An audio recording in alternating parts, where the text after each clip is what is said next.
Hi friends, welcome back to KL01 world of knowledge PSC ക്ലാസ്സുകളിലേക്ക് ഏവർക്കും സ്വാഗതം. Economics എന്ന സബ്ജക്റ്റിനകത്ത് നിന്നും ധനകാര്യ സ്ഥാപനങ്ങളെ കുറിച്ചാണ് നമ്മൾ പഠിച്ചുകൊണ്ടിരിക്കുന്നത്. കഴിഞ്ഞ ദിവസം അവസാനമായി നമ്മൾ നോക്കി നിർത്തിയ ചോദ്യം ഇതായിരുന്നു. പൊതുമേഖലാ ഇൻഷുറൻസ് സ്ഥാപനമായ LIC IDBIയുടെ 51% ഓഹരി സ്വന്തമാക്കിയതോടെയാണ് IDBIക്ക് പൊതുമേഖലാ ബാങ്ക് പദവി നഷ്ടമായത് എന്നുള്ള ചോദ്യം നോക്കിക്കൊണ്ടായിരുന്നു കഴിഞ്ഞ ദിവസത്തെ ക്ലാസ്സുകൾ നമ്മൾ അവസാനിപ്പിച്ചത്. ഇന്ന് നമ്മൾ SBI കുറിച്ചാണ് പഠിക്കാനായി പോകുന്നത്. ഇന്നത്തെ തുടക്കം എന്ന് പറയുന്നത് സ്റ്റേറ്റ് ബാങ്ക് ഓഫ് ഇന്ത്യ. നമുക്ക് നമ്മുടെ ക്ലാസ്സിലേക്ക് പോയാലോ കൂട്ടുകാരെ? പോകാം നമ്മുടെ ക്ലാസ്സിലേക്ക്.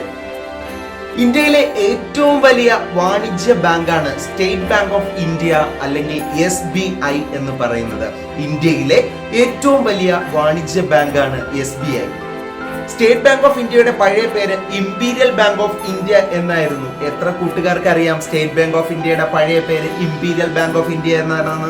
ഓക്കെ, അപ്പോൾ ഇംപീരിയൽ ബാങ്ക് ഓഫ് ഇന്ത്യ എന്ന് അറിയപ്പെട്ടിരുന്നതാണ് നമ്മുടെ state bank of India. Imperial bank of India നിലവിൽ വന്നത് 1921 ജനുവരി 27-നാണ്. 1921 ജനുവരി 27-നാണ് ഇംപീരിയൽ ബാങ്ക് ഓഫ് ഇന്ത്യ നിലവിൽ വന്നത്.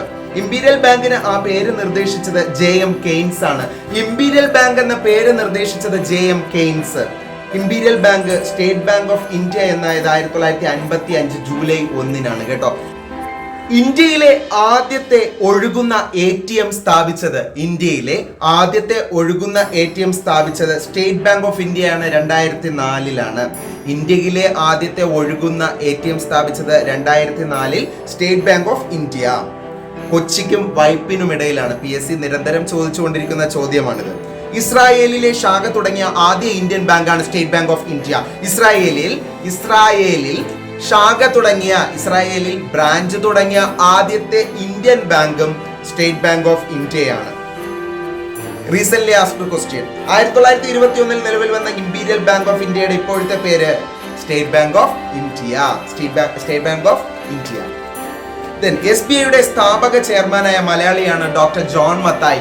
SBIയുടെ സ്ഥാപക ചെയർമാനായ മലയാളിയാണ് ഡോക്ടർ ജോൺ മത്തായി.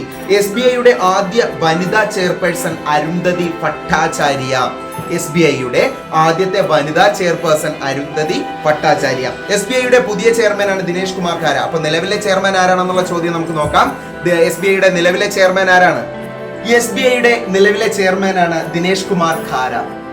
ഇന്ത്യയുടെ ആദ്യ സാമ്പത്തിക സൂപ്പർ മാർക്കറ്റ് നിലവിൽ വന്ന നഗരം ജയ്പൂർ. സ്ഥാപിച്ചത് state bank of Bikaner and Jaipur. Mobile സാങ്കേതിക വിദ്യയിലൂടെ വീട്ടിലിരുന്ന് ജോലികൾ ചെയ്യാനുള്ള സൗകര്യം ആരംഭിച്ച ബാങ്കാണ് SBI. Work from home. Okay, ഇന്ത്യക്ക് പുറത്ത് ഏറ്റവും കൂടുതൽ രാജ്യങ്ങളിൽ ശാഖകളുള്ള ബാങ്കാണ് സ്റ്റേറ്റ് ബാങ്ക് ഓഫ് ഇന്ത്യ.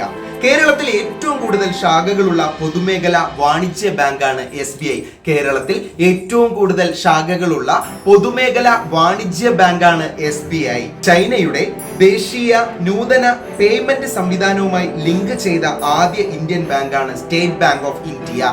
ചൈനയുടെ ദേശീയ നൂതന പേയ്മെന്റ് സംവിധാനവുമായി ലിങ്ക് ചെയ്ത ആദ്യ ഇന്ത്യൻ ബാങ്കാണ് സ്റ്റേറ്റ് ബാങ്ക് ഓഫ് ഇന്ത്യ. ഓസ്ട്രേലിയയിലെ വിക്ടോറിയയിൽ ബ്രാഞ്ച് ആരംഭിച്ച ആദ്യ ഇന്ത്യൻ ബാങ്ക് SBI. ഓസ്ട്രേലിയയിലെ വിക്ടോറിയയിൽ ബ്രാഞ്ച് ആരംഭിച്ച ആദ്യ ഇന്ത്യൻ ബാങ്ക് ഏതാണ്? SBI ആണ്. 70 വയസ്സ് കഴിഞ്ഞ പൗരന്മാർക്കും ഭിന്നശേഷിക്കാർക്കും വേണ്ടി ഡോർ സ്റ്റെപ്പ് ബാങ്കിംഗ് സർവീസ് ആരംഭിച്ച ബാങ്കാണ് state bank of India. Electric വാഹനങ്ങൾ വാങ്ങുവാൻ ഇന്ത്യയിൽ ആദ്യമായി ഗ്രീൻ കാർ ലോൺ ആരംഭിച്ച bank state bank of India. അപ്പോൾ കൂട്ടുകാരെ, തൽക്കാലം ഇത്രയും കാര്യങ്ങൾ നോക്കി ഇന്നത്തെ ക്ലാസ്സുകൾ അവസാനിപ്പിക്കുകയാണ്. ഇതിന്റെ ബാക്കി ഭാഗമായിട്ട് നാളത്തെ ക്ലാസ്സുകളിൽ വീണ്ടും കാണുമ്പോഴേക്കും signing off KL01 world of knowledge. By.